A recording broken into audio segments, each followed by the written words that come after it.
അപ്പോൾ നമ്മൾ കഴിഞ്ഞ ക്ലാസ്സിൽ ഡിസ്കസ് ചെയ്തൊരു കാര്യമുണ്ട്. അതെന്താണെന്ന് വെച്ചാൽ 1663 പോർച്ചുഗീസുകാരെ ഡച്ചുകാർ പരാജയപ്പെടുത്തി കൊച്ചി ഡച്ചുകാർ പിടിച്ചെടുത്ത സംഭവത്തെക്കുറിച്ച് നമ്മൾ കഴിഞ്ഞ ക്ലാസ്സിൽ ഡിസ്കസ് ചെയ്തിരുന്നു. അതിനുശേഷം അതിന് വർഷങ്ങൾക്ക് ശേഷം 1741 ഡച്ചുകാർ മറ്റൊരു യുദ്ധപ്രഖ്യാപനം കൂടി നടത്തുകയുണ്ടായി.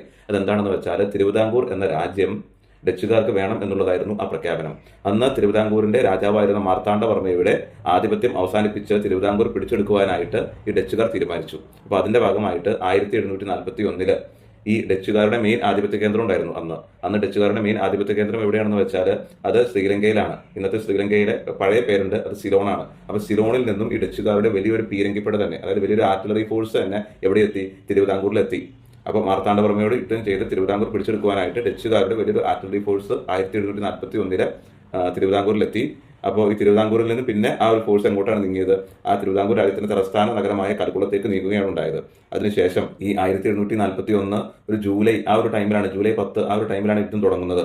യുദ്ധം തുടങ്ങി ഒരു മാസത്തോളം നീണ്ടു നിൽക്കുന്ന യുദ്ധമായിരുന്നു മാർത്താണ്ഡവർമ്മയും ഡച്ചുകാരും തമ്മിൽ ഉണ്ടായിരുന്നത്. ഓക്കെ, അങ്ങനെ 1741 ഓഗസ്റ്റ് 10 മാർത്താണ്ഡവർമ്മ ഡച്ചുകാരെ പരാജയപ്പെടുത്തി.